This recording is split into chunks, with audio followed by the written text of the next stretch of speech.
Before we dive in, take a second to like the video and hit subscribe, but only if you truly connect with the stories we tell here.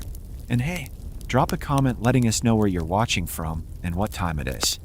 In the shadowed corridors of Tamriel's forgotten histories, a name lingers like a chill on the wind, Mannimarco. His story does not begin in darkness, but in the golden light of Summerset, where the sea's breath carries the scent of salt and sun-warmed stone, and the towers of Alina rise like pale fingers toward the sky. Among the Altmere, whose lives are measured in centuries and whose traditions run deeper than the roots of the oldest oaks, Mannimarco was born to a family of respected scholars. Even as a child, he was marked by a restless curiosity, his gaze lingering not on the well-tended gardens or the intricate mosaics of his ancestral home, but on the shifting shadows that danced at the edge of the light. His earliest memories were of the Crystal Tower, that beacon of knowledge and magic, where the air shimmered with the promise of secrets just beyond reach. The halls echoed with the footsteps of mages and the soft murmur of ancient spells, and Mannimarco, small and silent, wandered its corridors with wide, unblinking eyes. He listened to the lessons of his tutors, absorbing the lore of the Edra and Daedra, the histories of mare and man, but it was the unspoken that fascinated him most, the gaps in the stories, the mysteries that even the wise dared not name. There were whispers, always whispers, in the corners of the library, in the shadows of the lecture halls. Stories of forbidden arts, of magics that could twist the soul and bind the dead, of knowledge so profound and terrible that it was hidden away, locked behind wards and seals. Mannimarco, with the patience of one who knows that time is an ally, learned to listen. He watched the way the older mages glanced over their shoulders when certain books were mentioned, the way their voices dropped when they spoke of the Scourg Order, or the Dreaming Cave, or the ancient ruins that dotted the wild places of Summerset. It was in these moments, when the world seemed to hold its breath, that Mannimarco felt most alive. He began to seek out the places others avoided, the shadowed alcoves, the forgotten archives, the gardens where the moonlight pooled like silver water. There, amid the scent of night-blooming flowers and the soft rustle of leaves, he would close his eyes and listen, letting the silence fill him. Sometimes, in those quiet hours, he thought he could hear something, an echo, a whisper, a promise of secrets waiting to be found. As he grew, so too did his hunger for knowledge. The lessons of his tutors became dull, their answers unsatisfying. He began to ask questions that made them shift uncomfortably in their seats, questions about the nature of the soul, about what lay beyond death, about the boundaries of life and magic. Some tried to dissuade him, to warn him of the dangers that lay in such inquiries, but Mannimarco only smiled, polite and inscrutable, and continued his search. It was not long before his curiosity drew the attention of others, those whose eyes lingered a moment too long, whose words carried the weight of hidden meaning. Among them was a mage of the Scourg Order, a figure wrapped in mystery, whose presence seemed to bend the very air. The Scourg watched Mannimarco with a gaze that was both piercing and gentle, and in time, he approached the young Altmere with an offer to study on Artium, the hidden isle, where the boundaries of reality were thin and the greatest secrets of magic were kept. For Mannimarco, it was not a choice but a calling. He left his home with little ceremony, stepping onto the boat that would carry him across the sea, his heart alight with anticipation. The journey to Artium was shrouded in mist and silence, the world fading away until only the sound of water remained. When at last the island appeared, rising from the fog like a dream, Mannimarco felt a thrill of recognition, as if he had always known he would come to this place. Artium was unlike any land he had known. The trees whispered in voices older than memory, and the stones seemed to pulse with hidden power.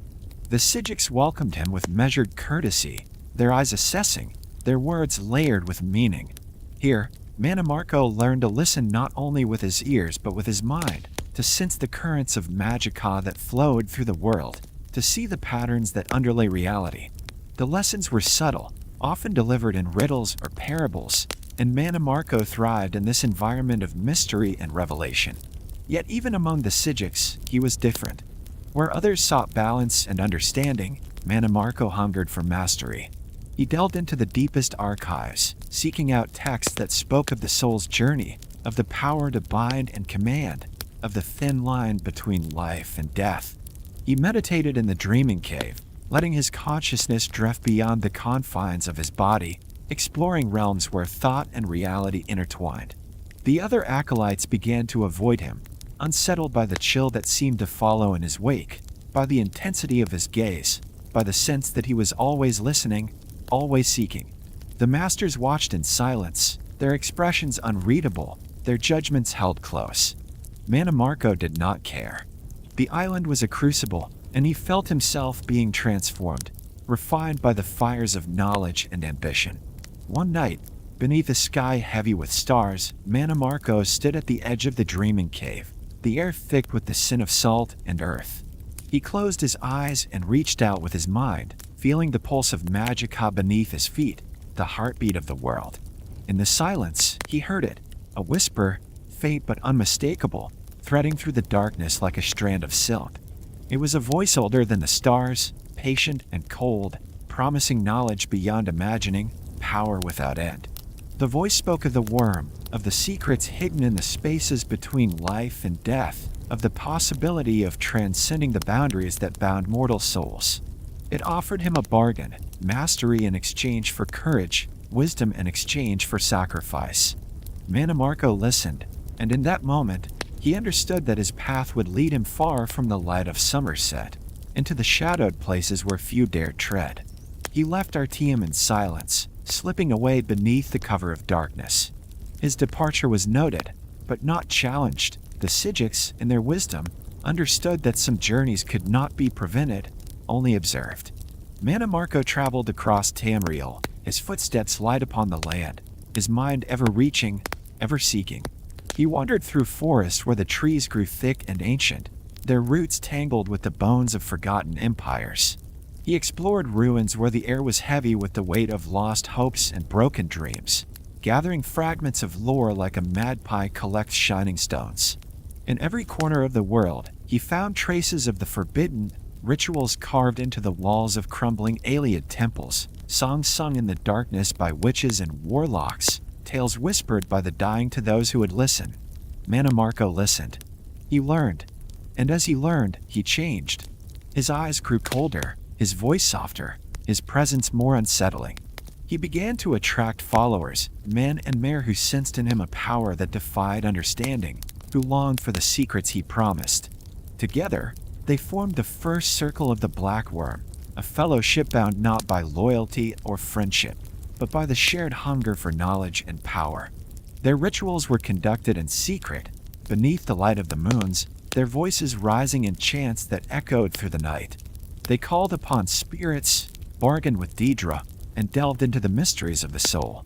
Mannimarco led them, his will unyielding, his vision clear.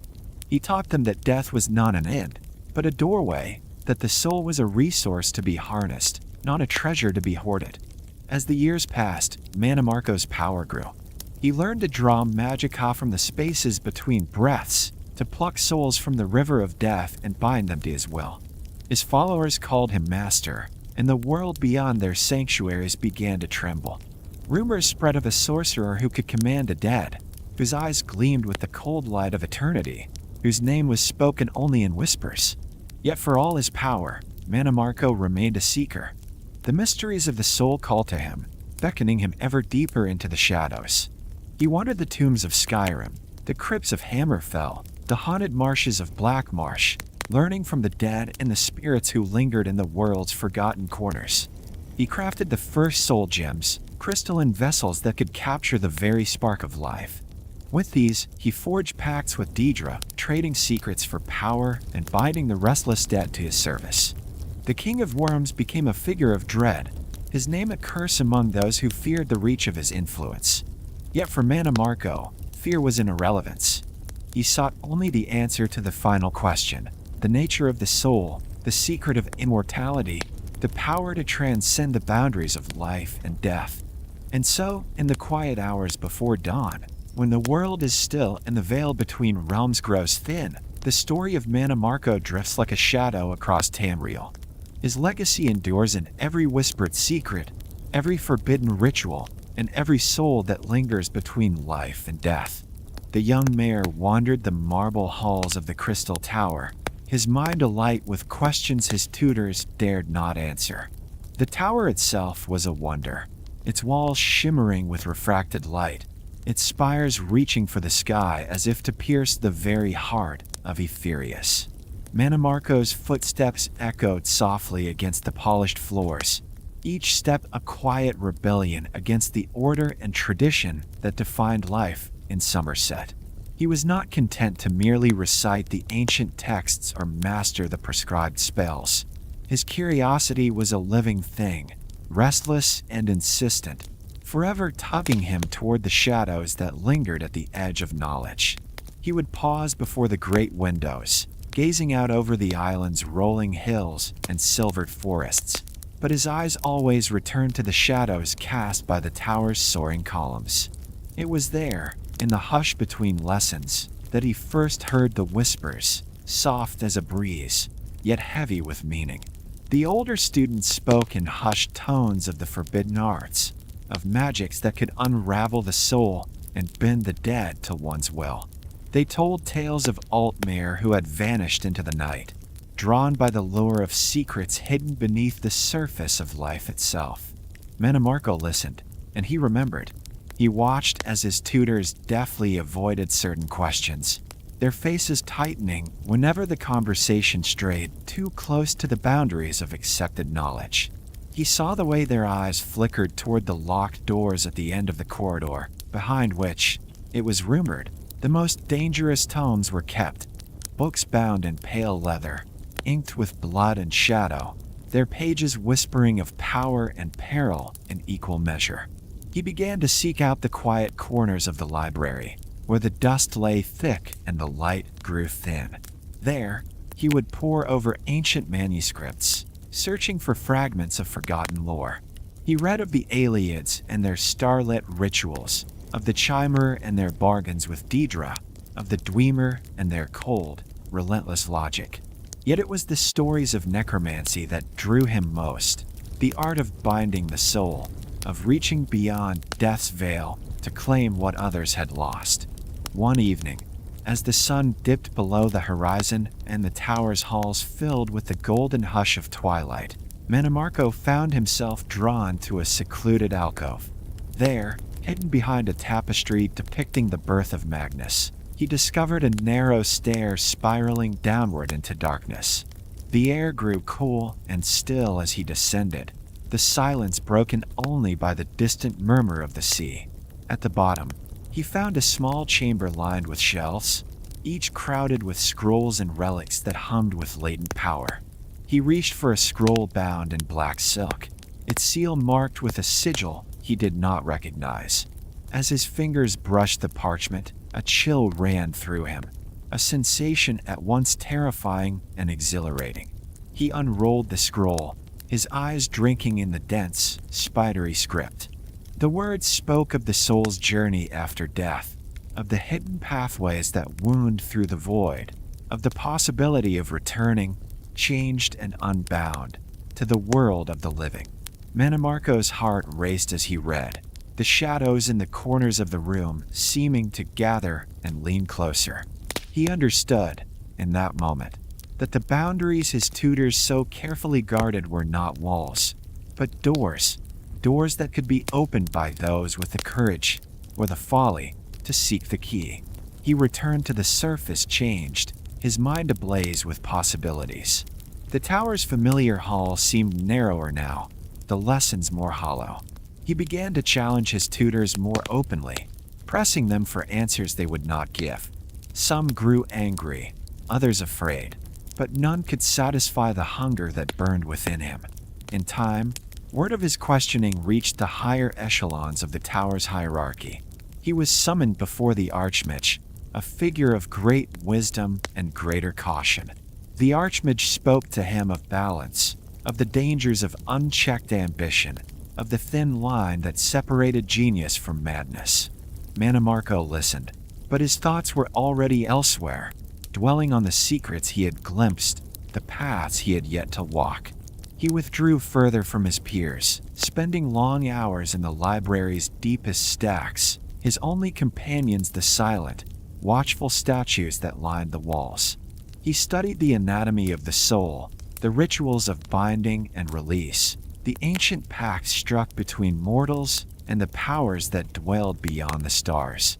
He learned to sense the subtle currents of magicka that flowed through the tower, to feel the pulse of energy that underlay all things. The whispers grew louder. Sometimes, in the stillness before dawn, he would hear his name spoken in a voice that was not his own, a voice that promised knowledge beyond imagining, power beyond fear. He began to dream of vast, empty spaces filled with cold light, of figures robed in shadow who beckoned him to follow. He awoke each morning with a sense of loss, as if he had been on the verge of some great revelation, only to have it slip away with the coming of day. His tutors watched with growing concern as Mannimarco's studies took on a darker cast. He grew pale and thin, his eyes haunted by visions no one else could see. He spoke less, but when he did, his words carried a weight that unsettled even the most seasoned mages. Some whispered that he had been touched by the Daedra, that he had crossed a line from which there was no return. Yet Mannimarco cared little for their fears. He had glimpsed the shape of a truth that transcended the petty boundaries of Altmere tradition, a truth that lay hidden in the spaces between life and death, in the silence that followed the last breath. He resolved to seek that truth, no matter the cost. And so, the young mayor continued to wander the marble halls of the Crystal Tower, his mind alight with questions his tutors dared not answer. The whispers of forbidden arts grew louder, weaving themselves into the very fabric of his thoughts. He knew, deep in his soul, that he stood at the threshold of a new and terrifying understanding, one that would shape not only his destiny, but the fate of Tamriel itself. Drawn by the allure of the unknown, Mannimarco found a mentor in the enigmatic Scourg order. The invitation came not with fanfare, but as a quiet summons, a folded note slipped beneath his door, bearing the sigil of Artium. To most in Summerset, the Scourgs were a rumor, a shadowy brotherhood whose island vanished and reappeared at the whim of its masters. To Mannimarco, the invitation was Destiny's whisper, a call to step beyond the boundaries of ordinary magic and into the deeper mysteries that haunted his dreams. The journey to Artium was itself a passage into myth. Mannimarco boarded a small boat at dawn, the sea calm as glass beneath a sky streaked with gold. The world seemed to fade as he sailed, the coastline dissolving into mist, until only the sound of water and the beating of his heart remained. When the fog parted, the Isle of Artium revealed itself, its shores cloaked in ancient forests, its towers rising in elegant silence above the waves. The land felt alive, as if the very stones remembered secrets lost to time. The Scourgs greeted him with measured courtesy, their eyes ancient and unreadable. They wore robes of soft gray, their movements graceful and deliberate. There were no grand halls or bustling corridors here, only quiet chambers lined with books and gardens where the wind carried the scent of strange flowers. Mannimarco felt at once welcomed and watched, as if the island itself weighed his every thought. His mentor was a figure known only as Master Iacasis, whose presence seemed to bend the air around him. Iacasis spoke little, preferring silence to idle words, but his gaze was piercing, and his questions cut to the heart of things. Under his guidance, Mannimarco learned to listen, not just to the spoken lessons, but to the silent echoes between worlds. The Scourgs taught that reality was a tapestry woven from countless threads, and that true wisdom lay in perceiving the patterns hidden beneath the surface. Days on Artium unfolded in a rhythm both soothing and strange. Mannimarco rose with the dawn, joining the other acolytes in meditation beneath the boughs of ancient trees. He studied the flow of magicka in the crystalline pools that dotted the island, learning to sense the subtle shifts in energy that marked the presence of spirits or the passage of time. He practiced spells that called forth not fire or frost, but memory and vision, arts that revealed the hidden currents of fate. At night, he wandered the moonlit gardens, his mind drifting on the edge of sleep. It was then that the dreams began, vivid, haunting visions of power and eternity. He saw himself standing at the center of a vast spiral, the souls of the dead swirling around him like leaves in a storm. He heard voices calling his name from the darkness, promising secrets beyond imagining. Sometimes he woke with a start, his heart pounding, the taste of cold starlight lingering on his tongue.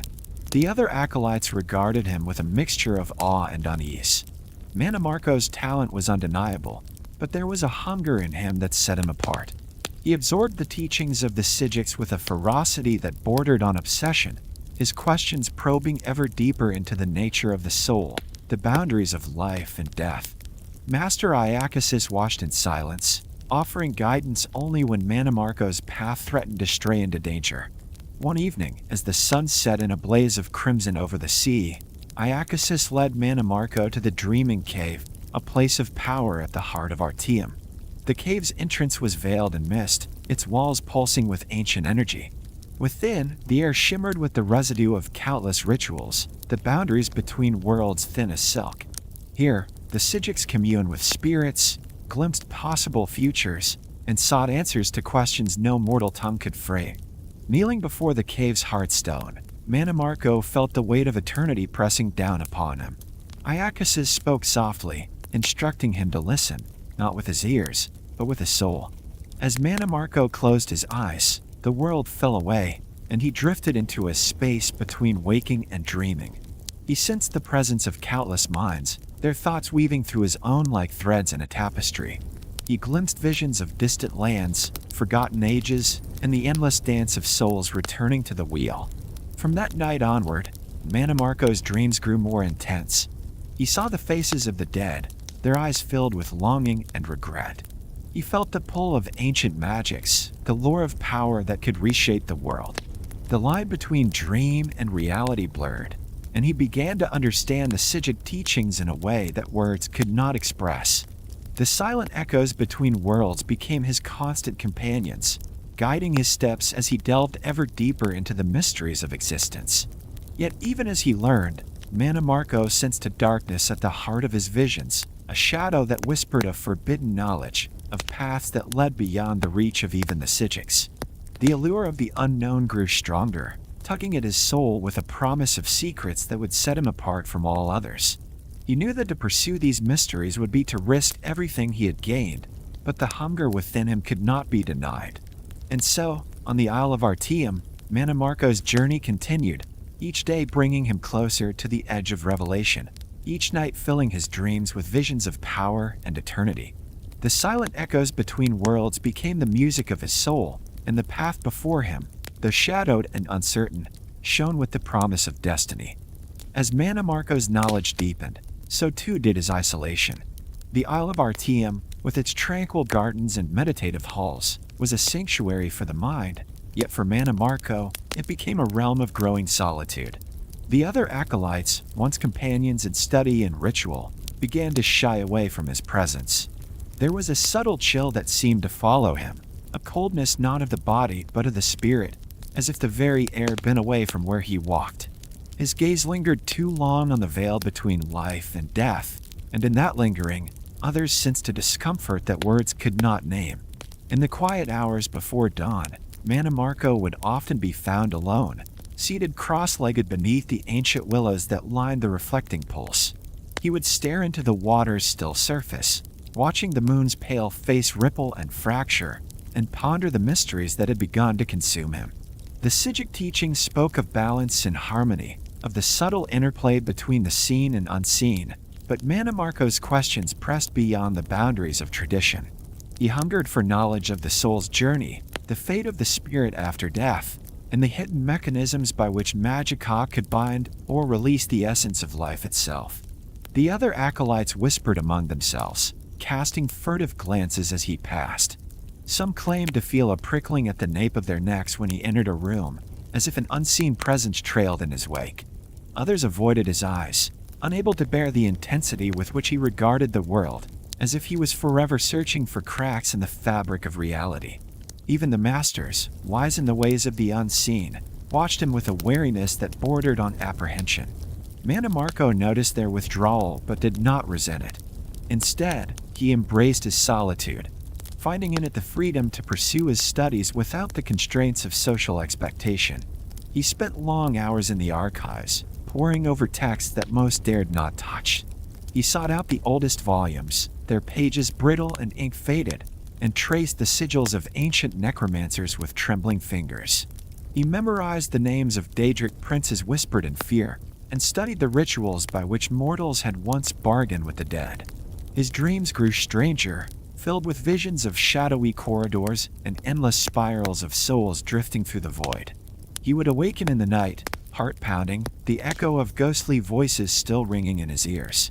Sleep became a fleeting visitor, and he learned to cherish the hours of darkness, when the world was quiet and the boundaries between the realms seemed thin.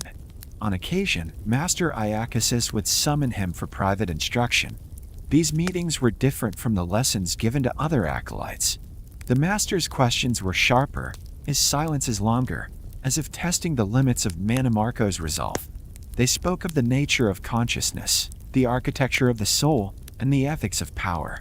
Iacasis warned of the dangers that awaited those who strayed too far from the path of balance, but Mannimarco heard only the promise of undiscovered knowledge. As the seasons turned, Mannimarco's isolation became complete. He no longer joined the others in their morning meditations, preferring instead to wander the island's hidden paths. He found solace in the forgotten corners of Artium, the mossy ruins where the air was thick with the sin of old Magica, the silent groves where the wind whispered secrets in a language only he seemed to understand. The more he learned, the more he felt the presence of something vast and ancient watching over him. It was not the benevolent gaze of the Psijics, nor the indifferent scrutiny of the stars, but a consciousness that dwelled in the spaces between worlds.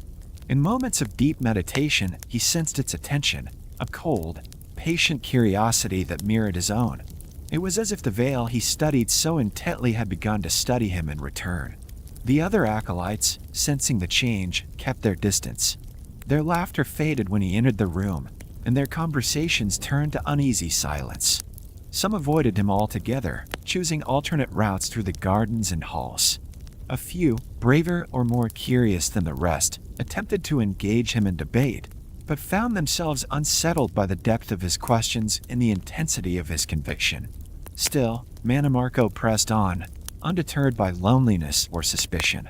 He believed, with a certainty that bordered on faith, that the answers he sought lay just beyond the reach of ordinary perception.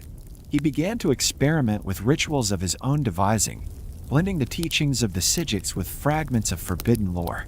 He traced circles of salt and ash on the flagstones, whispered invocations to spirits whose names had been forgotten, and waited for the veil to part.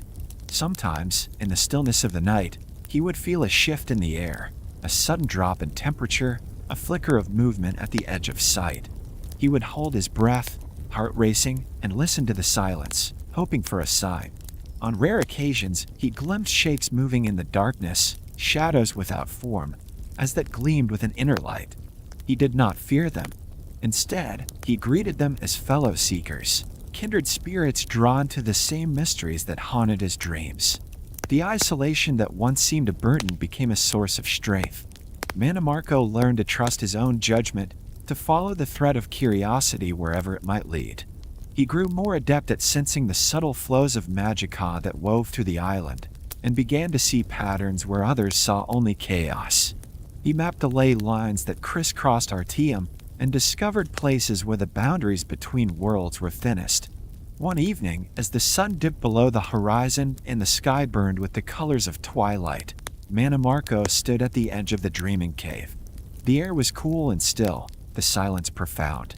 He closed his eyes and reached out with his mind, feeling the pulse of Magica beneath his feet, the heartbeat of the world. In that moment, he understood that his isolation was not a punishment, but a preparation, a necessary step on the path to understanding the greatest mysteries of existence. And so, while the other acolytes shied away from the chill that seemed to follow him, Mannimarco embraced the solitude that set him apart.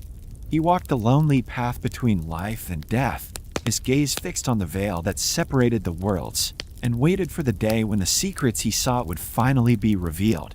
One moonless night, Mannimarco stood at the edge of the dreaming cave, feeling the pulse of Magica beneath his feet.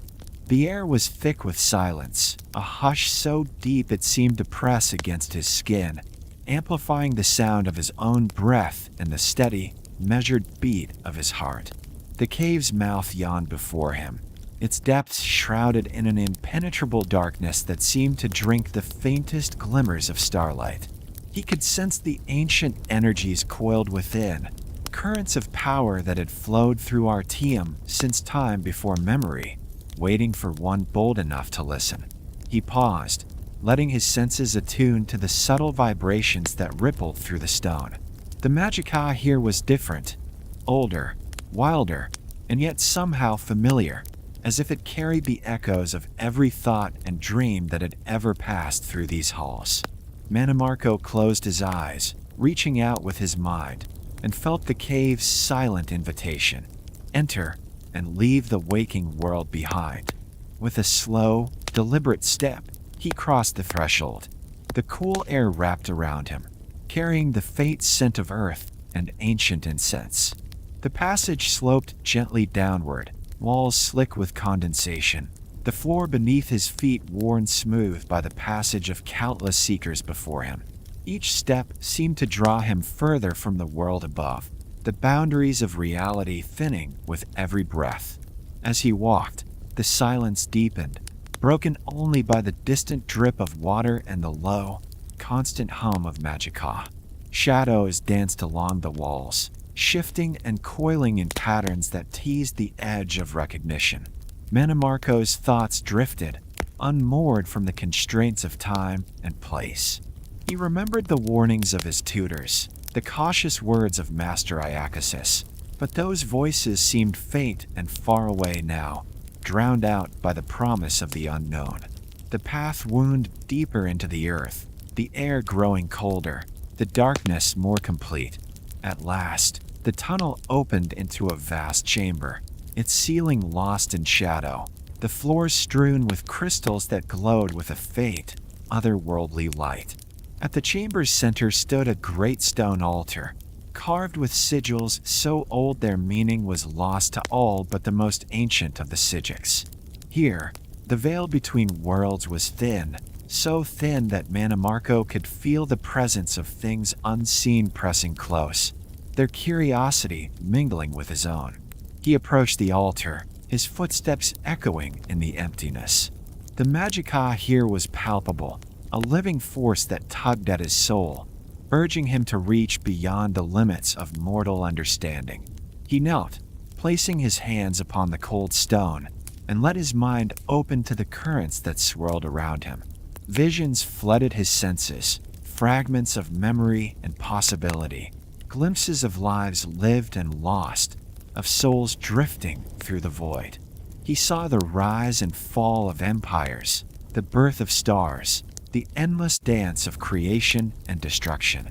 He felt the pain of loss and the joy of discovery, the terror of oblivion and the serenity of acceptance. Through it all, one truth echoed. There is no end, only transformation, no death, only change.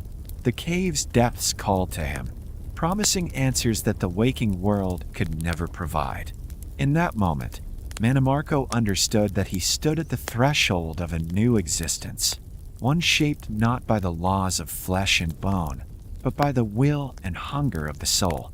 The darkness was no longer empty, but alive with possibility, and he felt himself drawn forward, eager to claim the secrets that waited in the shadows. He lingered there, suspended between worlds, until the first pale light of dawn crept into the cave. When he emerged at last, the air was cool and still, the stars fading into the brightening sky. Mannimarco's eyes shone with a new light, his mind forever changed by what he had seen and felt.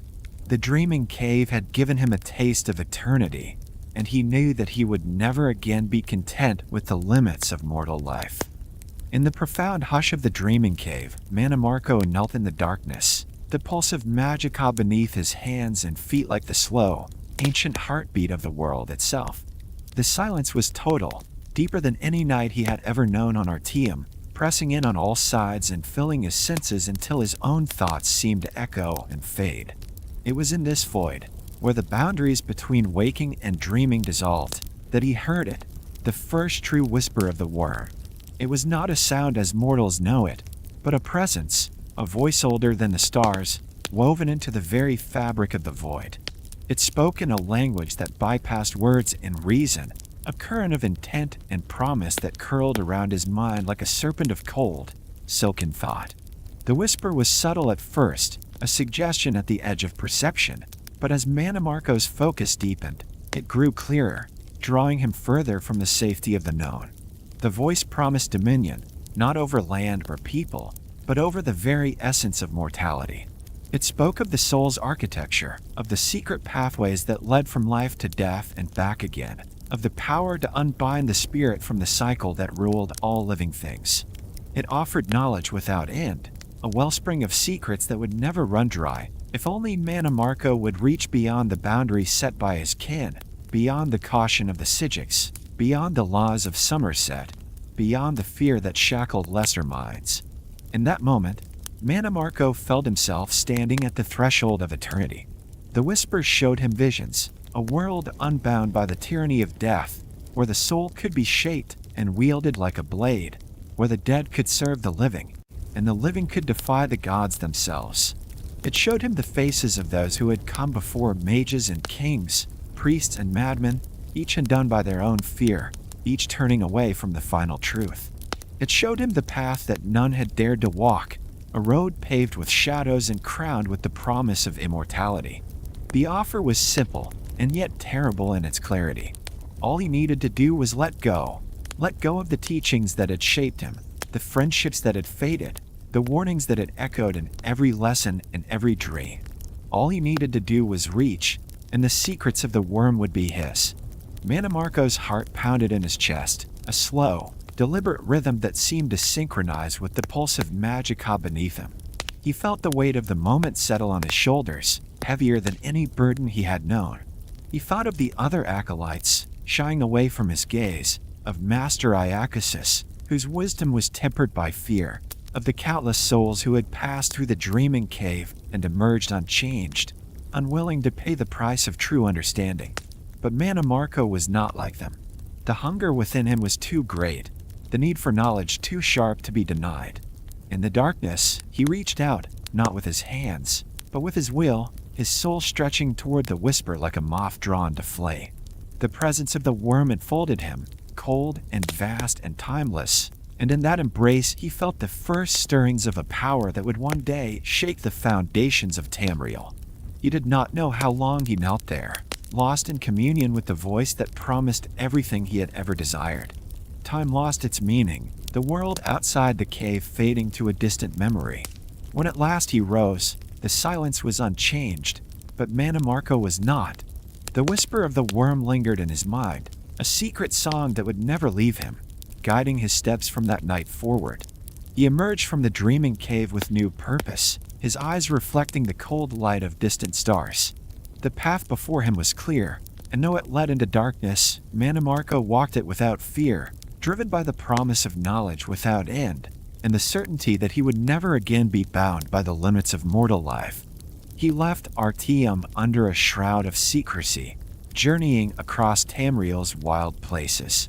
The decision was not made lightly, nor was it marked by any grand farewell. In the quietest hours before dawn, Mannimarco slipped away from the isle that had shaped his mind, leaving behind the silent gardens, the watchful Skyrians, and the echoing halls that had become both sanctuary and prison. He carried with him little more than a handful of texts, a satchel of reagents, and the memory of the worm's whisper, a secret now coiled deep within his soul. His first steps on the mainland were tentative, the world beyond Artium vast and untamed. The air was different here, heavy with the scent of earth and the promise of danger. He traveled with caution, avoiding the main roads and the eyes of those who might question his presence. Mannimarco's path led him through tangled forests where the trees grew close and the sunlight barely touched the mossy floor, and across windswept plains where ancient stones jutted from the ground like the bones of forgotten giants. It was in the ruins of the Aliads that he found his first true taste of lost power. These once glorious cities, now nothing more than shattered marble and half-buried columns, still hummed with a residue of magic that set his skin tingling. He wandered through their silent halls, running his fingers over walls etched with glyphs that only the most learned scholars could decipher. In the shadows, he uncovered relics, broken staves, tarnished amulets, fragments of crystal that pulsed with the memory of rituals long since forbidden. Each ruin was a puzzle, each artifact a clue. Mannimarco pieced together the remnants of alien necromancy, learning how they had communed with the spirits of their ancestors, how they had bound the dead to their service, how they had reached across the veil in search of immortality. He read by the flickering light of conjured flames, his eyes growing ever more accustomed to the gloom, his mind sharpening with each revelation. The Aliads had fallen, undone by their own ambition and the wrath of the gods, but their secrets endured, waiting for a mind bold enough to claim them. From the marble ruins of Cyrodiil, Mannimarco's journey took him south and west into the tangled heart of Valenwood. Here, beneath the ancient boughs of trees older than most civilizations, he moved like a shadow, careful not to draw the attention of the boss mare or the spirits that guarded the forest's deepest places. The woods were alive with whispers, some the wind, some the voices of things unseen. He learned to listen, to distinguish the warning cries of birds from the subtle signs of hidden danger, to move with the patience of a hunter and the silence of a ghost. In Valenwood, lore was not kept in books but in memory and song, passed from mouth to mouth around the fires of wandering clans. Mannimarco traded stories for stories, offering tales of distant lands in exchange for fragments of ancient wisdom. He learned of the Green Pact, of the Bosmer's strange bargains with the forest, and of the rituals they performed to honor the dead. Some nights, he watched from the shadows as the Bosmer danced beneath the moon, their voices rising in a haunting chorus that seemed to call the spirits from the very roots of the earth. But Mannimarco was not content with the wisdom of mortals alone. He sought out places where the veil was thin, where the dead lingered and the boundaries between worlds blurred. In forgotten glades and overgrown barrows, he performed his own experiments, blending the teachings of the Sigics with the forbidden rites of the Aliads and the wild magics of Valenwood. He called forth spirits, questioned them about the mysteries of the soul, and bound them to his will, always careful to release them before dawn lest their anger follow him into the waking world. With each step, Mannimarco moved further from the world he had known. The customs of Summerset, the discipline of Artium, the gentle warnings of Master Iacasis, all faded into memory, replaced by the cold logic of necessity and the relentless hunger for knowledge. He became a traveler of the liminal spaces, at home in ruins and wilds, his only companions the dead and the dreams that haunted his sleep. His journey was not without peril. In the marshes of Blackwood, he narrowly escaped the claws of a vampire coven, their leader recognizing in him a kindred spirit but coveting his power all the same. In the mountains of Hammerfell, he bartered with hedge wizards and spirit talkers, learning the secrets of binding and banishment in exchange for spells of healing or glimpses of the future. Each encounter left him changed, his magic growing darker, his will more ironclad. Yet for all the danger, Mannimarco thrived. The world was a tapestry of secrets, and he was determined to unravel every thread. In the silent hours before dawn, as he sat beside a dying fire or beneath the sheltering arms of an ancient tree, he would take out his notes and record what he had learned. A growing archive of forbidden lore, each entry a step further down the path the worm had shown him.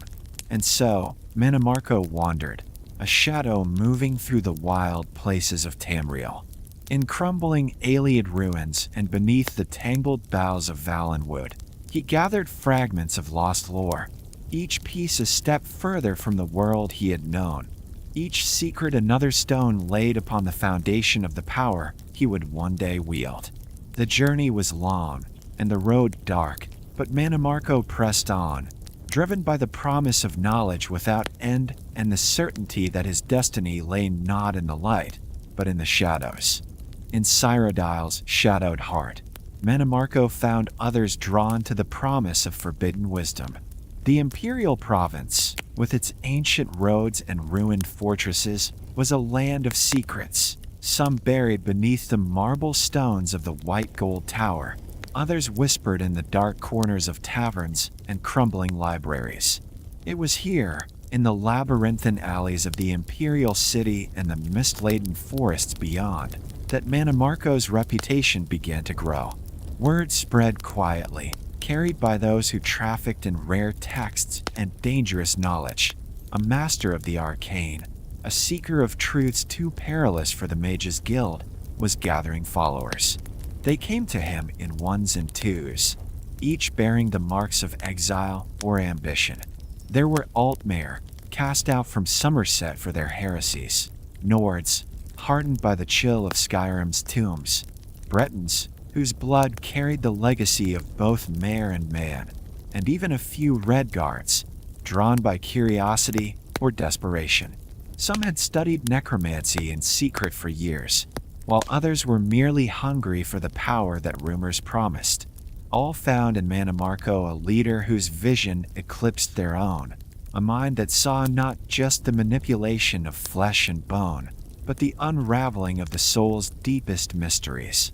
Their meetings were held in hidden places, derelict chapels overgrown with ivy, vaults beneath abandoned manors, and caves where the air was thick with the scent of damp earth and old magic. By candlelight and moonlight, they shared what they knew: scraps of ritual, fragments of incantation, stories of spirits bargained with and revenants raised. Mannimarco listened to each, his cold eyes weighing the worth of every secret, his mind already weaving these disparate threads into a new and terrible tapestry. It was in these clandestine gatherings that the first circle of the Black Worm was born. The name was chosen for its symbolism: the worm, ever hungry, ever burrowing, a creature that thrived in darkness and transformed decay into new life. So too would they, the circle's members vowed, seek out the knowledge that others feared, and use it to reshape the world according to their will. Their rituals echoed through the night, a chorus of voices chanting in languages long dead. They called upon the spirits of the departed, offering blood and memory in exchange for wisdom. They crafted soul gems from crystal and bone, learning to trap the essence of the dying in vessels of their own making. Under Mannimarco's tutelage, their power grew swiftly. He taught them to see the world as he did, not as a place of fixed boundaries, but as a web of energies and intentions, where the strong could bend fate to their desires. Ambition bound them together, but secrecy kept them alive. The Mages' Guild, ever vigilant against the spread of necromancy, would have destroyed them had they known the full extent of the Circle's work. So they cloaked their activities in layers of deception, using coded messages, false identities, and misdirection to throw off any who might seek to expose them. Even within the Circle, trust was a rare and precious thing. Betrayal was punished swiftly, and Mannimarco's wrath was as cold and inexorable as the grave. Yet for all the danger, the Circle flourished. Mannimarco's vision inspired fierce loyalty in those who understood its scope. He spoke of a future where death would hold no terror, where the boundaries of mortality could be broken, and where the wise would rule not just the living, but the dead as well. Each new secret uncovered, each soul bound or spirit commanded, was a step further along this path, a path that led ever deeper into darkness, but also toward a power that none in Tamriel had ever truly grasped. And so, in the hidden heart of Cyrodiil, the circle of the Black Worm grew. Their ambitions, veiled beneath layers of secrecy, stretched out like roots beneath the surface of the Empire, patient and inexorable. The night was their ally, and in its embrace, Mannimarco's legend began to take shape. A legend of the King of Worms, whose hunger for knowledge and dominion would one day shake the world to its very core. As the years passed, Mannimarco's power grew, slowly at first, then with a momentum that seemed to gather the shadows of Tamriel into his wake. The Circle of the Black Worm, once a scattered fellowship of outcasts and visionaries, became a force whispered about in the corridors of the Mages Guild and the fearful prayers of common folk. Mannimarco's mastery over the arcane deepened beyond the reach of any sanctioned school. He learned to draw magicka not just from the ley lines of Mundus, but from the very spaces between breaths, the silent gaps between heartbeats where the world seemed to pause and possibility lingered. He experimented tirelessly, refining his rituals in the secrecy of candlelit crypts and storm-lashed towers. Where others saw death as a boundary, Mannimarco saw only a veil, thin, permeable, and waiting to be drawn aside. He studied the art of soul trapping until it became as natural as breathing, learning to pluck souls from the river of death and bind them to his will. The spirits he summoned were not mere echoes, but thinking, feeling entities compelled to serve and reveal their secrets. Some he questioned, drawing forth memories of lost ages and hidden magics. Others he set to work, their incorporeal forms tending to the endless tasks of his sanctuaries, or standing silent guard over his growing hoard of forbidden lore. His followers, once equals in ambition, began to call him master. They watched in awe as he performed feats that defied the laws of nature, raising the dead with a gesture, communing with Daedra without fear, and weaving enchantments that could twist the very fabric of fate. Mannimarco's presence became a thing of legend among them, a cold certainty, a voice that could command obedience or inspire terror with a single word. He demanded loyalty, but he rewarded brilliance, and those who proved themselves found their own powers growing in his shadow. The sanctuaries of the Black Worm multiplied, hidden in the forgotten places of Tamriel. In the deep forest of Valenwood, beneath the roots of ancient trees, his acolytes carved out chambers where the dead could be summoned without interruption. In the haunted barrows of Skyrim, they raised stones inscribed with runes of binding, creating nexuses of necromantic power. Even in the heart of Cyrodiil, within sight of the White Gold Tower, secret passages led to vaults where Mannimarco's influence spread like a slow, inevitable rot. Beyond these sanctuaries, the world began to tremble. Whispers of unnatural phenomena spread through the empire, graveyards where the earth stirred at midnight, villages where the dead walked with empty eyes, and storms that carried the scent of decay. The Mages Guild, alarmed by the growing tide of necromancy, redoubled its efforts to root out the Black Worm. But Mannimarco's network was too deep, his disciples too cunning. For every cell destroyed, two more seemed to rise in its place, each more secretive and zealous than the last. Mannimarco himself became a figure of myth and dread. Some claimed he could not be killed, that he had already transcended the limits of mortal flesh. Others whispered that he was in league with Molagbal or that he had bartered his soul for secrets no living mage should possess. In truth, Mannimarco's power was his own, a hard one, fiercely guarded, and ever-growing. He had become a master not only of death, but of fear, weaving his legend into the nightmares of his enemies. Yet for all his might, Mannimarco remained a scholar at heart. He continued to seek out the lost and the forbidden, sending his agents across Tamriel in search of relics and tomes. He corresponded with Daedra, negotiated with vampires and liches, and even dared to probe the mysteries of the Elder Scrolls themselves. Each new discovery was a step closer to his ultimate goal, dominion over the very essence of mortality, the power to shape life and death according to his will. Within the sanctuaries, his followers gathered in awe and anticipation. They watched as Mannimarco conducted rituals that blurred the line between magic and miracle, drawing magicka from the void and bending it to his purpose. They listened to his teachings, absorbing the philosophy of the worm, that death was not an end, but a tool, that the soul was not sacred, but a resource, that true power lay in the courage to reach beyond the boundaries set by the fearful and the weak. And so, as the years passed, Mannimarco's power grew, and the world beyond the sanctuaries of the Black Worm began to tremble. His influence seeped into the cracks of empire and kingdom alike, a shadow that lengthened with every passing night.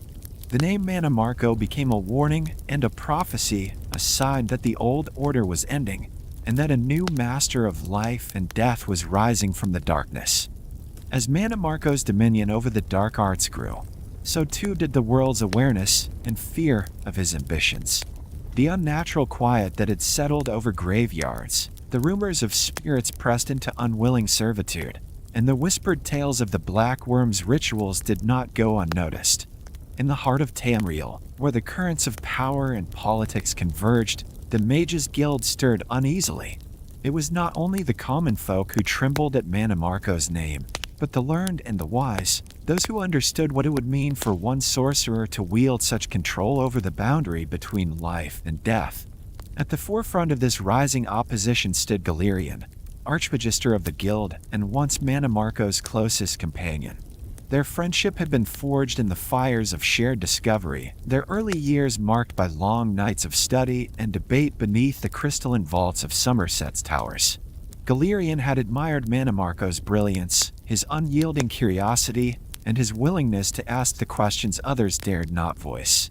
Yet as the years passed, the paths of the two mages had diverged, one toward the light of order and understanding, the other into the shadows of forbidden power. Galerion watched with growing alarm as news of the Black Worm's circle spread. He saw the signs of Mannimarco's influence, the subtle corruption of magical traditions, the growing number of apprentices lost to the lure of necromancy, the slow erosion of the boundaries that kept Tamriel's living and dead apart. For Galerion, the art of magic was a sacred trust, a force to be wielded with wisdom and restraint. To see it twisted to serve the hunger for dominion over souls was a betrayal not only of the guild's purpose, but of the very fabric of the world. Determined to confront this threat, Galerion rallied the Mages Guild. Under his leadership, the guild became more than a scholarly order. It became a bulwark against the darkest Mannimarco sought to unleash. He called for unity among the provinces, urging mages of every race and tradition to stand together in defense of the living. The guild's halls, once filled with the gentle hum of study, now echoed with the clangor of preparation. Wards were strengthened, spells of detection refined, and agents dispatched to root out the Black Worm's sanctuaries wherever they might hide. The rivalry between Galerion and Mannimarco quickly became legend. It was more than a contest of spells or a clash of philosophies. It was a struggle for the soul of Tamriel's magical tradition. Galerion's vision was one of balance and stewardship, a world where magic served to uplift and protect. Mannimarco's was a vision of transcendence, where the strong bent the laws of life and death to their will, and the secrets of the soul were currency in the pursuit of immortality. Their confrontations were as much battles of intellect as they were of power. Galerion sought to outmaneuver his former friend, anticipating his moves and countering his influence with a combination of diplomacy and force. He exposed Black Worm cultists in the courts of Cyrodiil, broke their circles in the wilds of Valenwood, and led raids against their hidden sanctuaries in the frozen crypts of Skyrim. Each victory was hard-won, and each loss a reminder of the cost of failure. For Mannimarco, Galerion's opposition was both a challenge and a validation. He respected his old friend's cunning and strength, even as he worked to unravel the guild's defenses and turn its members to his cause. The two exchanged words as sharp as blades in the rare moments when they met face to face, each recognizing in the other the reflection of what they might have become, had fate or choice led them down a different path. The struggle between Mannimarco and Galerion shaped the fate of Tamriel's magical traditions. Their rivalry forced the Mages Guild to define its purpose, to draw clear lines between what was permitted and what was forbidden. It drove the Black Worm to greater secrecy and sophistication, pushing necromancy into the shadows but also ensuring its survival as a force that could never be fully stamped out. In the end, their contest was not merely for power, but for the future of magic itself. The echoes of their struggle reverberated through the centuries, shaping the laws, the legends, and the very soul of Tamriel. And though the outcome would be written in the annals of history, the true cost of their rivalry, measured in lost lives, broken friendships, and the uneasy peace between light and shadow, would linger long after both mages had passed from the world of the living. Mannimarco's studies led him ever deeper into the mysteries of necromancy, and in pursuit of knowledge that no living tutor could offer, he became a wanderer among the dead. His path wound through the ancient tombs of Skyrim, where the wind howled through barrow entrances and the stones themselves seemed to remember the footsteps of long-vanished kings. By torchlight, Mannimarco traced the runes of the dragon cult, deciphering the fated prayers and sacrificial rites that had bound the souls of Nords to their icy crypts. He listened to the whispers of Draugr, learning the secrets of their restless sleep and the magics that chained them to the mortal plane. In the silence between breaths, he felt the cold presence of spirits who lingered, their memories etched into the very walls by centuries of longing and regret. From the snowbound north, he traveled to the sun-bleached crypts of Hammerfell, where the Redguard's ancestors lay in labyrinthine necropolises beneath the shifting sands. Here, the air was thick with dust and the scent of ancient incense, and the dead regarded by wards and curses as old as the Arachgaud's first landing. Mannimarco studied the intricate sigils carved into sarcophagi, learning how the Redguards bound their honored dead to serve as protectors and advisors, and how their mages had once drawn power from the spirits of their forebears. He experimented with these rites, blending them with the forbidden knowledge he had gathered in Cyrodiil, and found new ways to call forth the dead, not as mindless thralls, but as repositories of wisdom and memory. But it was in the haunted marshes of Black Marsh that Mannimarco encountered mysteries unlike any he had known before. The land itself seemed alive, the boundaries between life and death blurred by the will of the ancient histories. In the morning mist, he watched the Argonians gather beneath the towering canopies, their rituals guided by the luminous sap that flowed through the roots and branches of their guardian trees. He observed the transformation that occurred when Argonians communed with the Hist, the way their bodies and minds were shaped by the collective memory and will of these primordial beings. Mannimarco realized that the Hist were more than mere plants. They were conscious entities, witnesses to the creation of Mundus, and keepers of secrets older than time. He watched as Argonian shamans performed ceremonies of joining and release, guiding the souls of the dying back to the collective consciousness of the history. The process was unlike any necromancy Mannimarco had studied. There was no fear, no clinging to the mortal shell, only a serene acceptance as the individual's essence became one with the greater whole. He marveled at the way the Hist sap carried not just life, but memory and wisdom, and how the Argonians drew strength and guidance from this communion. The transformation wrought by the sap was both physical and spiritual, awakening dormant abilities and reshaping the very nature of the soul. Mannimarco sought to understand this bond, to unravel the alchemy that allowed the Hist to guide and uplift their children. He ventured deep into the marsh, braving quicksand, strangler vines, and the ever-present threat of disease. He studied the patterns of the Hist growths, the placement of settlements, and the rituals that mark the turning of the seasons. He learned that the Hist's influence extended far beyond the marsh, reaching Argonians who had never seen their ancestral trees through dreams and visions.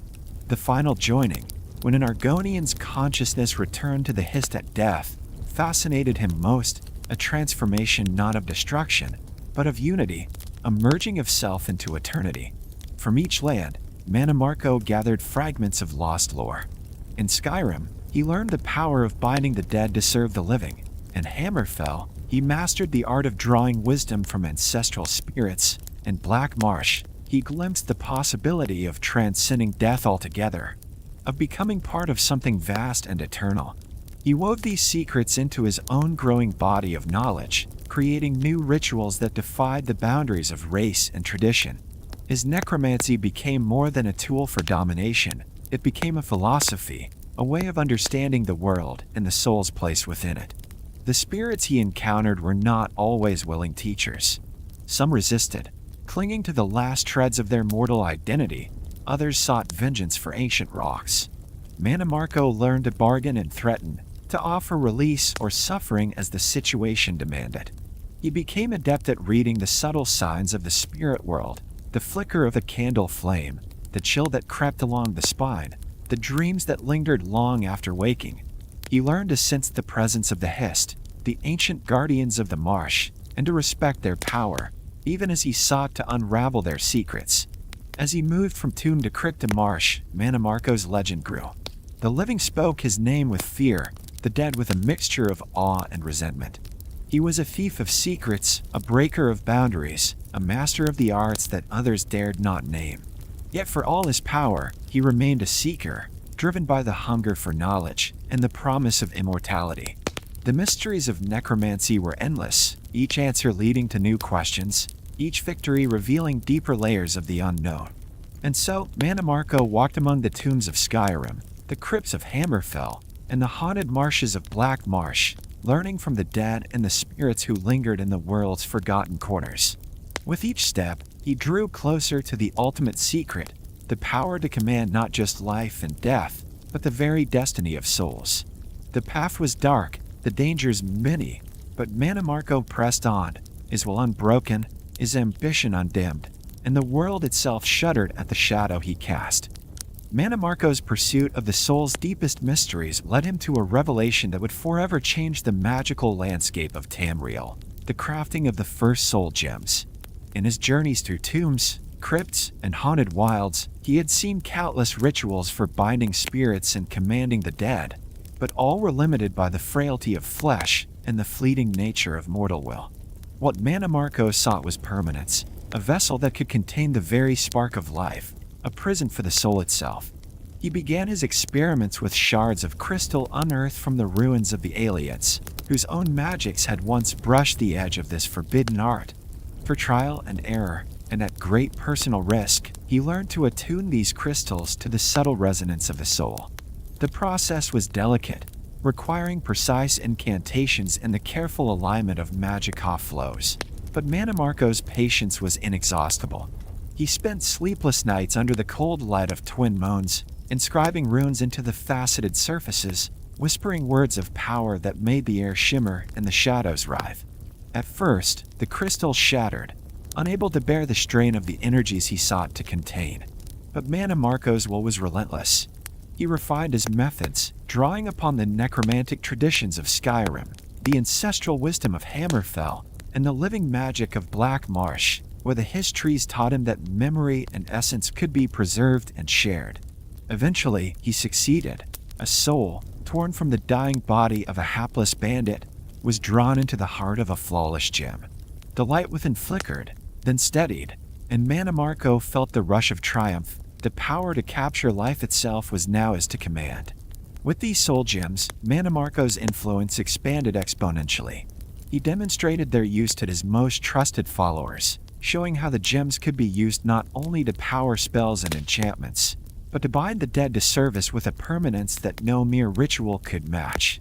The restless spirits that once slipped away at dawn now remained, their wills shackled to the crystalline prisons that glowed with cold, inner fire. His sanctuaries filled with the faint, mournful light of captured souls, each one a testament to his mastery. But Mannimarco's ambition was not sated. The soul gems were more than tools. They were currency in the shadowy economy of Oblivion, where Daedric princes bartered secrets and power for mortal essence. Mannimarco reached out across the Vale, forging pacts with Daedra whose names were spoken only in the darkest corners of Tamriel. He offered them souls in exchange for knowledge, forbidden incantations, lost histories, and the means to manipulate the very fabric of life and death. The bargains were perilous, and many of his disciples fell to madness or worse, but Mannimarco himself was always careful, always in control. Through these pacts, he learned to bind the dead not as mindless thralls, but as extensions of his own will, ghostly agents who could spy, assassinate, or spread terror wherever he commanded. His power became a thing of legend. It was said that no grave was safe from his touch, no spirit beyond his reach. The Mages Guild and the Priest of Arche railed against his abominations, but the secrets of the soul gems gave Mannimarco an edge they could not match. His followers called him the King of Worms, and his enemies whispered that he was no longer truly mortal, but something altogether more terrifying, a being who had mastered the essence of mortality and turned it to his own ends. In the cold glow of his sanctum, Mannimarco gazed into the swirling depths of a soul gem and saw not only the reflection of his own ambition, but the future of magic itself, a future where death was a doorway, not a wall, and where the soul was the ultimate source of power. The world beyond trembled at the thought, but within the hidden halls of the Black Worm, the king's reign had only just begun. The King of Worms became a figure of dread, his name spoken only in hushed tones by those who feared the reach of his influence. In every corner of Tamriel, from the marble halls of the imperial city to the mist-shrouded villages of Black Marsh, tales of Mannimarco's growing power traveled on the wind. Children were warned not to stray near graveyards at dusk, and even seasoned mages cast wary glances over their shoulders when the night grew too quiet. The mere rumor of his presence could empty a marketplace or silence a council chamber. Yet for all the terror he inspired, Mannimarco himself remained elusive, a shadow at the edge of every story, a chill in the air that never quite lifted. His followers, the Black Worm cultists, worked tirelessly to expand his reach. They infiltrated courts and guilds, traded in secrets and souls, and carried out rituals in the deepest crypts and most forgotten ruins.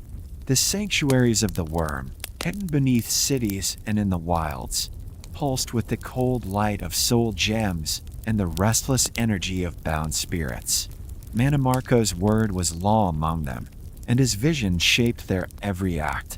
To his enemies, he was a blight, an unnatural force that threatened the balance of life and death. To his disciples, he was the living embodiment of ambition, the master who had transcended mortal limits and touched the heart of eternity. Yet for all his power, Mannimarco remained a seeker. The dominion he wielded over death and the soul was immense, but it was not enough to satisfy the hunger that drove him. The mysteries of necromancy, the secrets of soul trapping, the bargains with Daedra, these were only stepping stones on the path to a greater revelation. The final mystery, the nature of the soul itself, eluded him.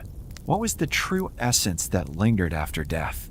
What force-bound memory and will to the spark of life? Could the soul be unraveled, remade, or even merged into something greater? These questions haunted Mannimarco in the quiet hours, when the rituals were done and the world outside his sanctum was still. He pondered the fate of those he had bound. Did they suffer, or did their essence find some new purpose in servitude? He studied the ancient texts of the Aeliads and the cryptic prophecies of the Daedra, searching for hints of a truth that lay just beyond his grasp. He sent his agents into the wildest reaches of Tamriel, seeking out relics and wisdom from cultures whose understanding of the soul differed from his own. It was in this search that Mannimarco became fascinated by the Argonians and their connection to the Hist, those ancient, sentient trees whose sap carried the memories and consciousness of generations.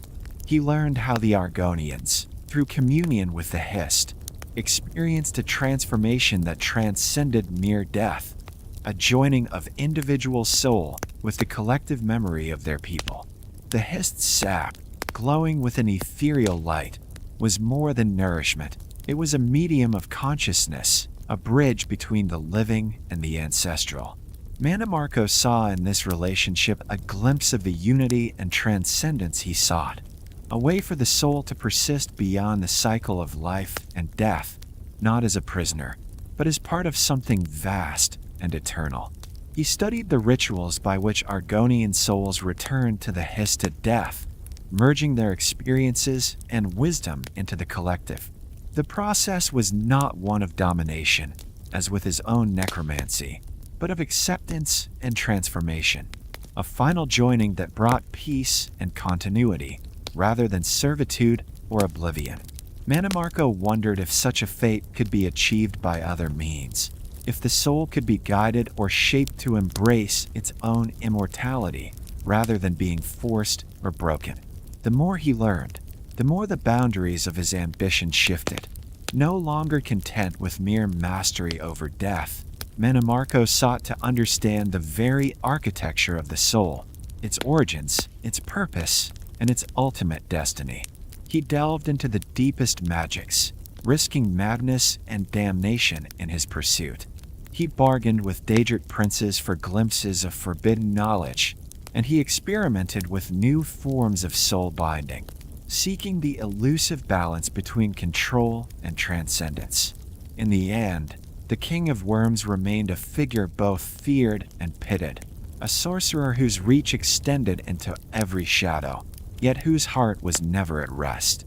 His quest for the final mystery, the true nature of the soul, drove him ever onward, a solitary seeker in a world that could never truly understand the depths of his longing. And so, Mannimarco's legend grew, not only as a master of death, but as one who dared to challenge the very foundations of existence, forever searching for the secret that would grant him peace or power beyond all reckoning. In the depths of his sanctum, far from the prying eyes of friend or foe, Mannimarco prepared for the ritual of ascension, a feat of magic that would blur the line between mortal and divine. His sanctum was a place of shadows and silence, carved deep beneath the earth and lined with ancient stone, its walls etched with runes of power and protection.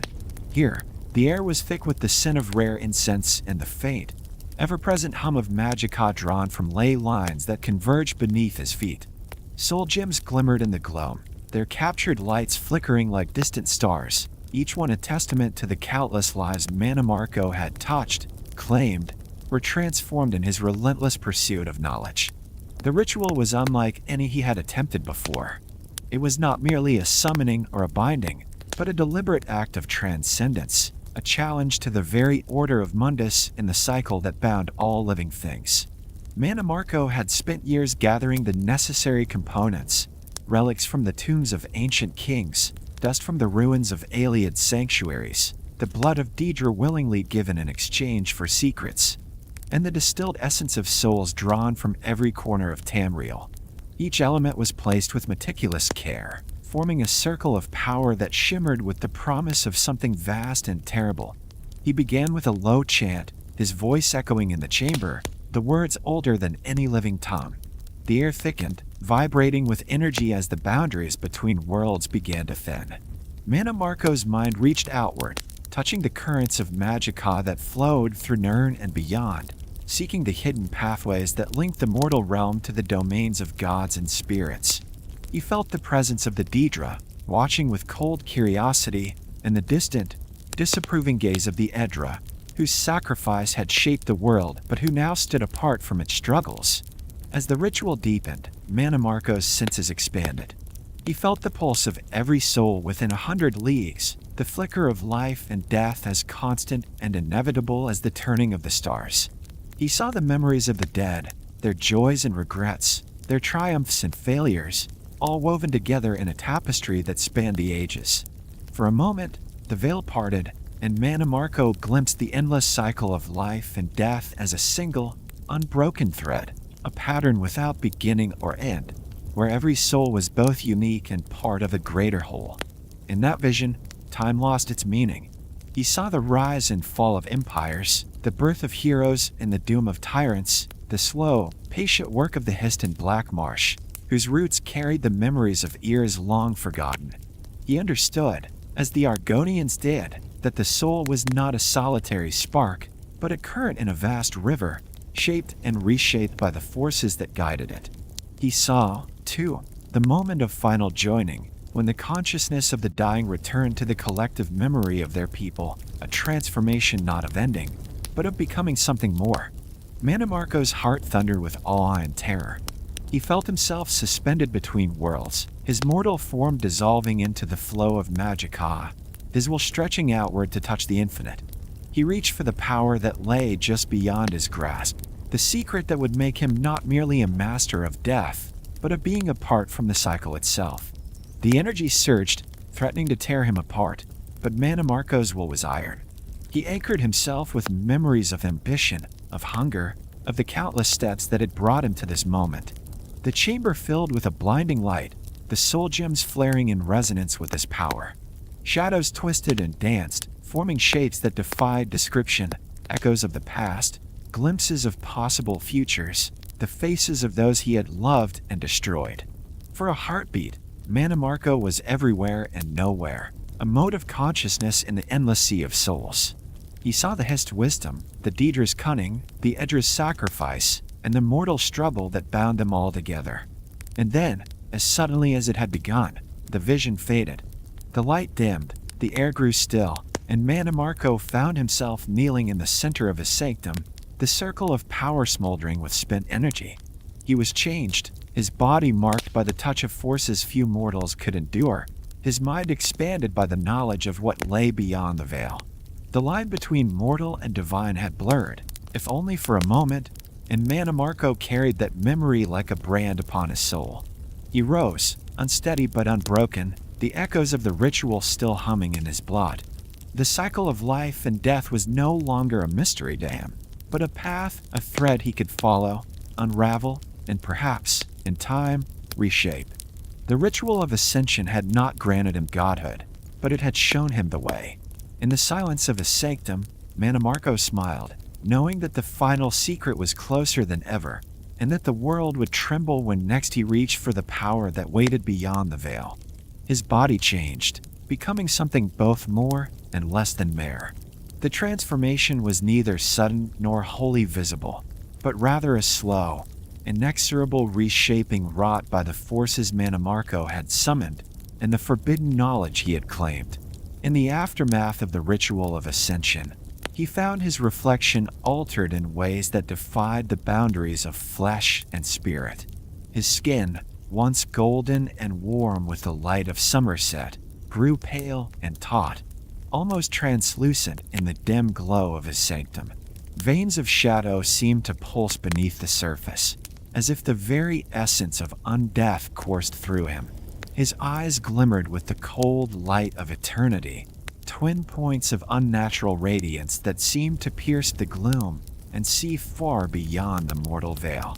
Those who met his gaze felt the weight of countless stolen souls pressing down upon them, a presence that was both suffocating and magnetic, drawing forth memories of loss and longing, hope and despair. It was said that to look into Mannimarco's eyes was to glimpse the endless cycle of life and death, and to know, with chilling certainty, that the soul was but a thread to be plucked and woven at his whim. His voice, too, was transformed. Where once it had been sharp and commanding, now it echoed with a resonance that seemed to vibrate in the bones of all who heard it. Each word carried the weight of ages, as if the spirits of the dead spoke through him in a chorus of whispers and sighs.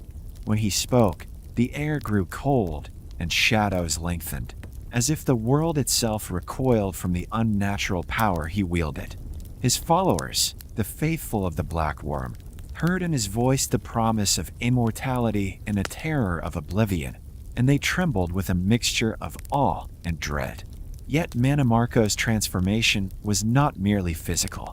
The boundaries of his mind expanded, his thoughts moving with a speed and clarity that bordered on the divine.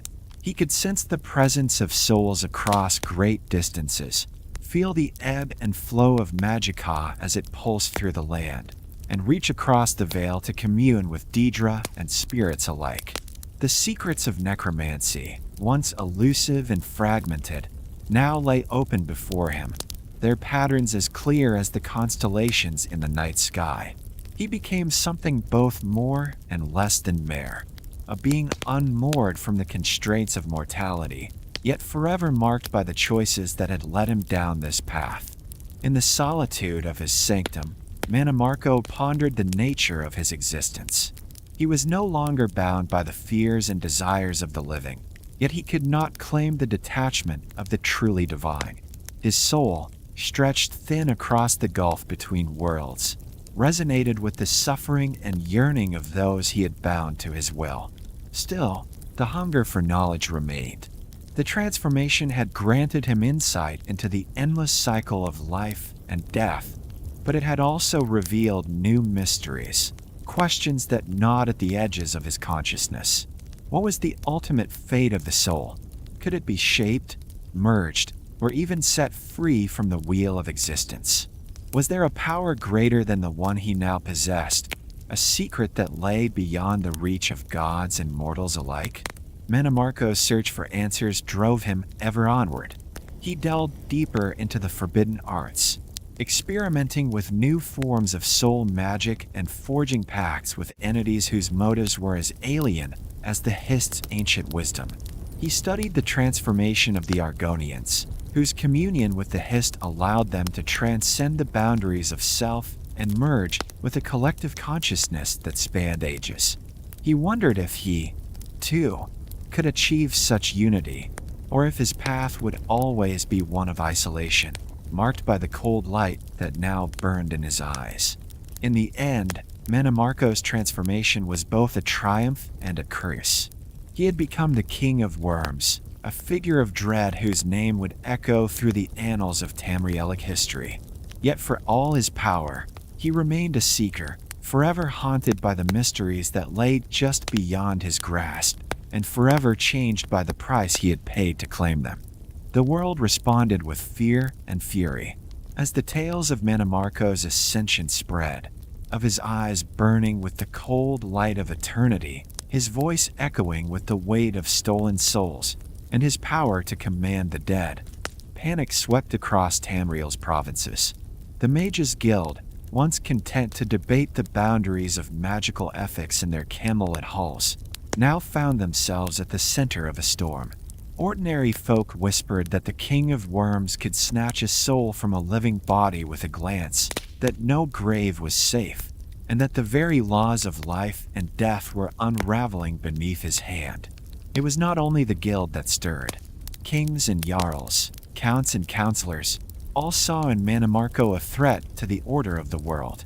Armies were raised in haste, banners unfurled beneath skies already troubled by omens, sudden storms, unnatural mists, and the restless dead rising in the night. The Mages Guild, under the leadership of Galerian, poured all its resources into a final, desperate campaign.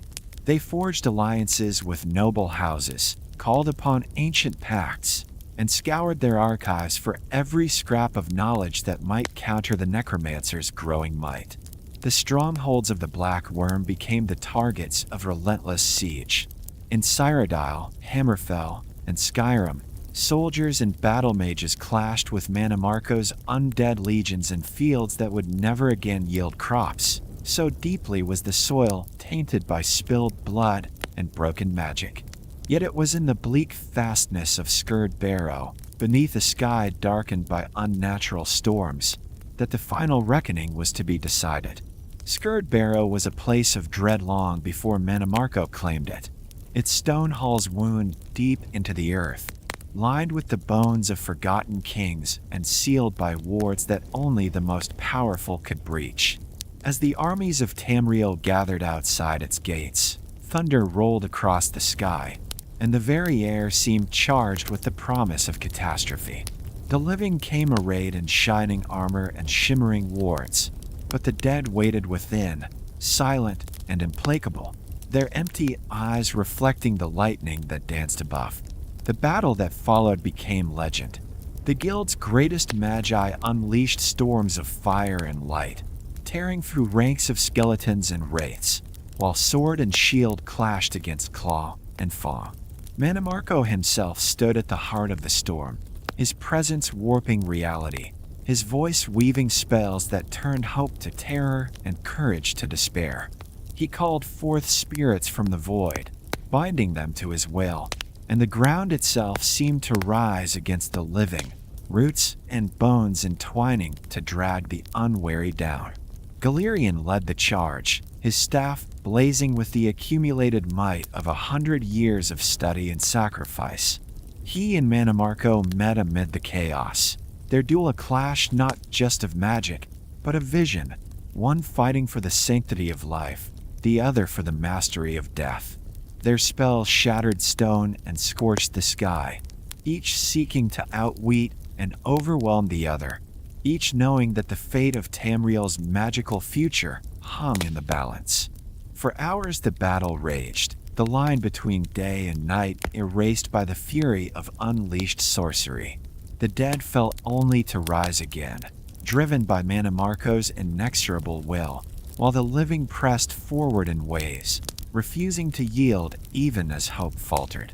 The storm above grew ever more violent, as if the very fabric of Mundus protested the struggle unfolding below. In the end, legends say, The storm broke with a thunderclap that echoed from the Gerald Mountains to the shores of the Topple Sea. The armies of the living breached the inner sanctum, and Mannimarco's form was seen to dissolve into shadow and mist, his laughter lingering long after his body was gone. Some claimed he was destroyed, others that he had ascended beyond mortality, becoming a god in truth as well as in name. The Mages Guild lay in ruins, its greatest champion spent, but the world was spared, for a time, from the dominion of the King of Worms. The battle at Scourg Barrow became a tale told for generations, a warning and a mystery, a testament to the price of unchecked ambition and the enduring struggle between life and death. And though the storms faded and the dead were laid to rest, the shadow of Mannimarco lingered, a reminder that some powers, once awakened, can never truly be banished from the world.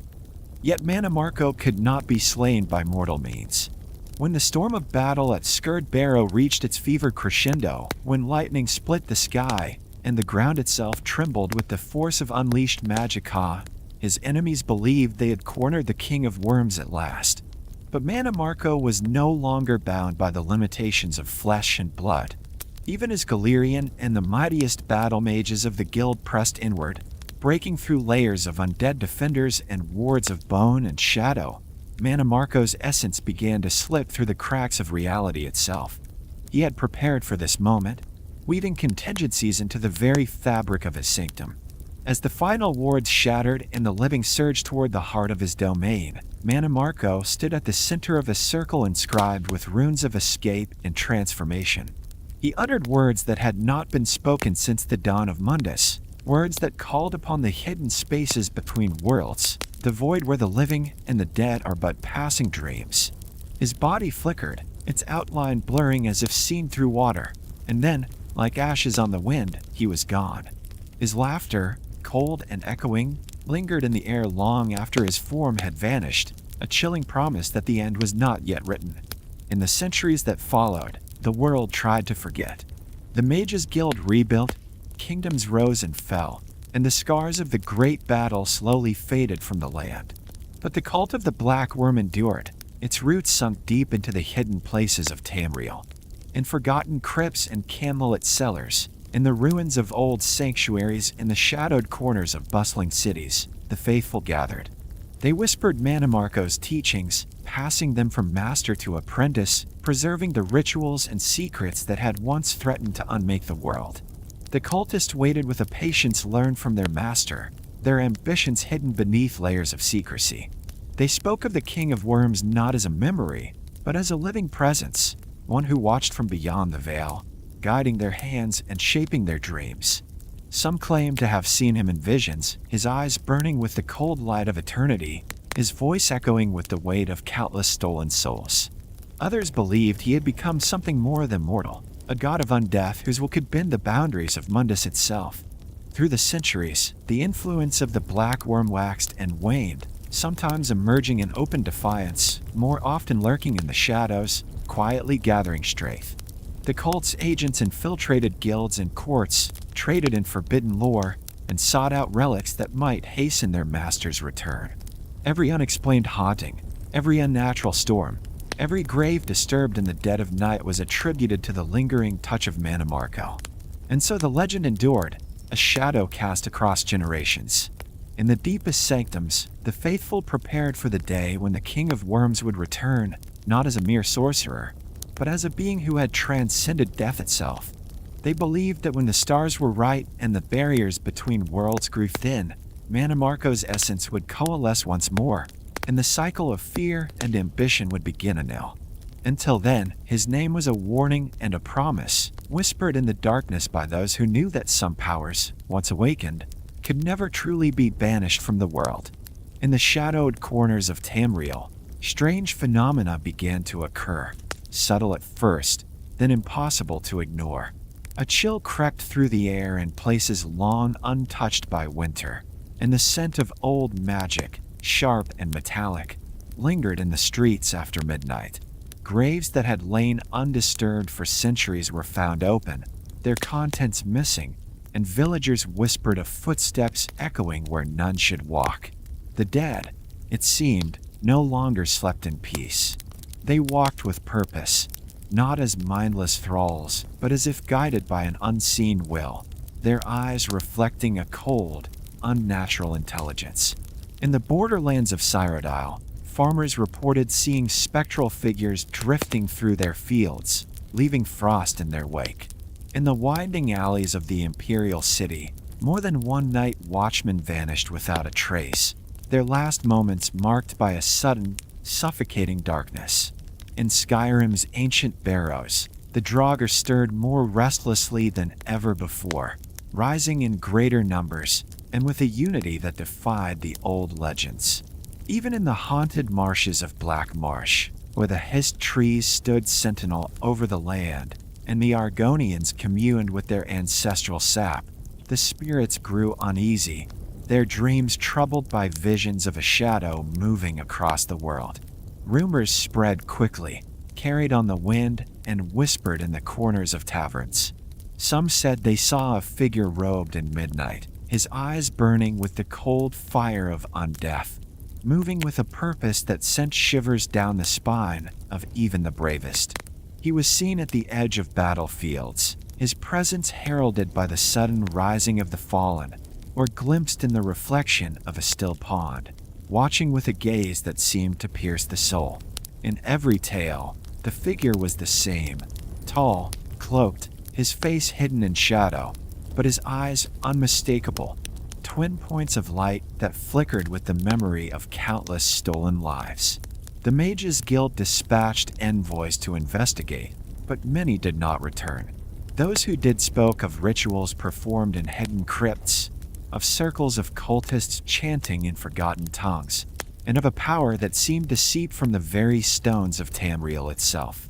In the wilds, hunters found strange symbols carved into trees and stones, words meant to keep something at bay, or perhaps to invite it in. In the cities, priests of Arche redoubled their prayers, sensing the delicate balance between life and death tipping ever so slightly toward darkness. Yet the most unsettling reports came from those who claimed to have met the midnight figure face to face.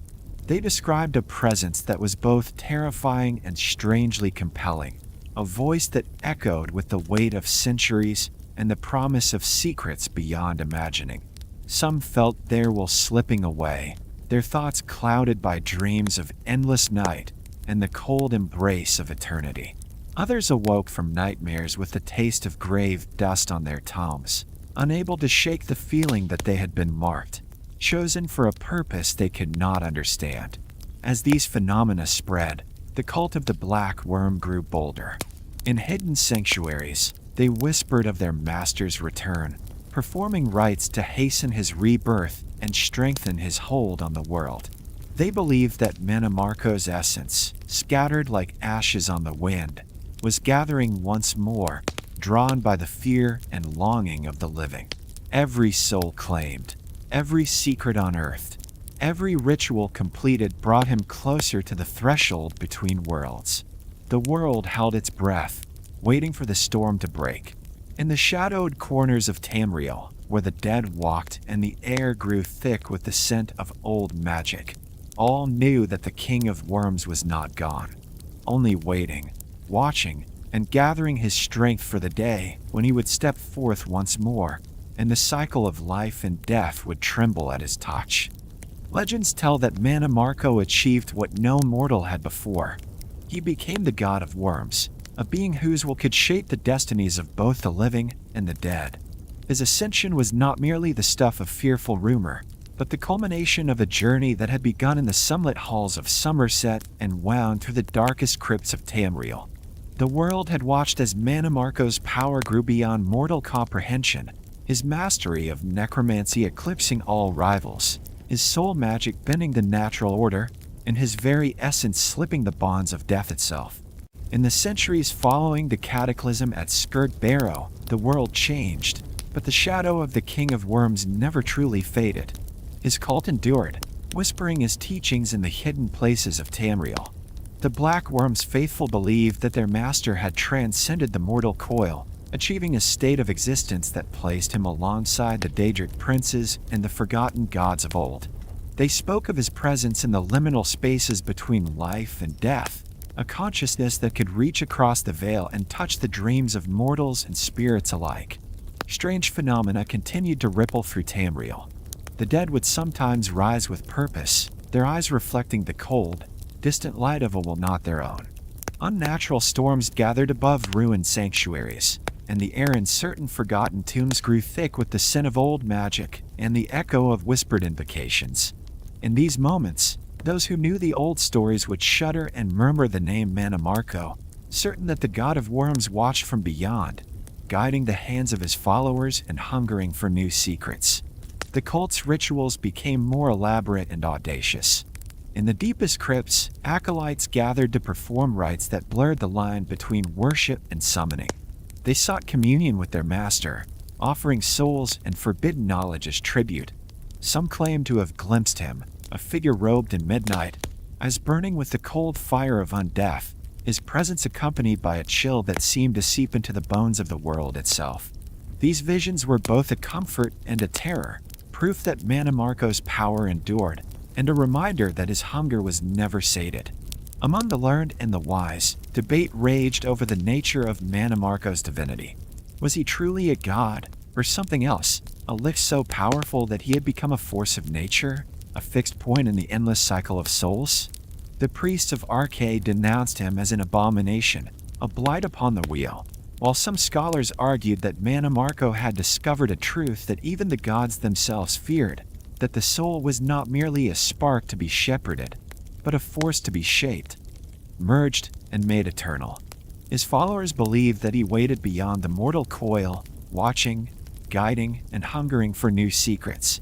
They saw themselves as the vanguard of a new order, one in which death was a tool, not a fate, and the boundaries of existence could be redrawn by those with the will to seize them.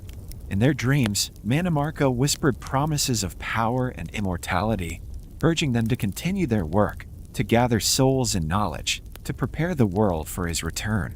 The legend of the god of worms became a thread woven through the fabric of Tamrielic history, a warning, a prophecy, and a challenge. In every age, whenever the dead stirred or the veil between worlds thinned, the wise and the fearful alike remembered Mannimarco. His story was a testament to the heights and the depths to which mortal ambition could reach, and a reminder that some mysteries, once unlocked, could never again be contained. And so, in the shadowed corners of Tamriel, the faithful of the Black Worm wait and watch, their rituals echoing the hunger of their immortal master. For they believe that Mannimarco is not gone, but only waiting beyond the stars, beyond the wheel, beyond the reach of death itself, ready to return when the world is ripe for the touch of the god of worms. And so, in the quiet hours before dawn, when the world is still and the veil between realms grows thin, the story of Mannimarco drifts like a shadow across Tamriel. His legacy endures in every whispered secret, every forbidden ritual, and every soul that lingers between life and death. In the lonely watchtowers of Skyrim, guards murmur tales of the king of worms to ward off the chill, while in the candlelit alcoves of Cyrodiil's oldest libraries, scholars pore over ancient tomes, searching for traces of his hand in the margins of history. The Black Worm cultists, ever patient, gather in hidden sanctuaries beneath the cities and in the wilds, their voices rising in midnight chants that echo the hunger of their absent master. It is said that when the mists are thickest in Black Marsh, drifting among the ancient roots of the Hist, the air itself seems to remember Mannimarco's passage. Spirits flicker at the edge of vision, drawn by the residue of old magic and the memory of a will that once bent the boundaries of life and death. In the haunted ruins of Hammerfell and the deep barrows of Skyrim, the dead sometimes stir with purpose, their eyes reflecting the cold fire of a power that refuses to fade. Even in the bustling markets of Summerset, where sunlight glimmers on marble and gold, the elders lower their voices when his name is spoken, recalling the mayor who once walked among them and became something altogether other. His influence lingers in the rituals that skirt the edge of law, in the secret bargains struck with Daedra, and in the restless dreams of those who seek to master the soul's mysteries. The Mages Guild, though rebuilt and vigilant, can never quite banish the fear that a shadow moves just beyond the reach of their wards. Priests of Arche redouble their prayers at each new report of a grave disturbed or a soul gone missing, knowing that the balance they defend is forever threatened by the ambition of one who would not accept the limits of mortality. Yet Mannimarco's legacy is more than fear. It is a challenge, a question posed to every mage and seeker who dares to look beyond the surface of things. What is the true nature of the soul? Can death be unraveled? Can the cycle be broken? Or is the hunger for knowledge itself the greatest curse? In every age, the story is retold, a warning to some, an inspiration to others. The King of Worms is never truly gone. For as long as there are those who yearn for forbidden wisdom, his story will find them in the silent hours, drifting like a shadow across the dreaming world. And so, Tamriel endures, its people living and dying, loving and fearing, always watched by eyes that gleam with the cold light of eternity. The tale of Mannimarco, god of worms, is woven into the fabric of the land, a thread of darkness and possibility that will never be fully unraveled. In every whispered secret, every forbidden ritual, and every lingering soul, his legacy waits, patient, eternal, and ever hungry for the next dawn.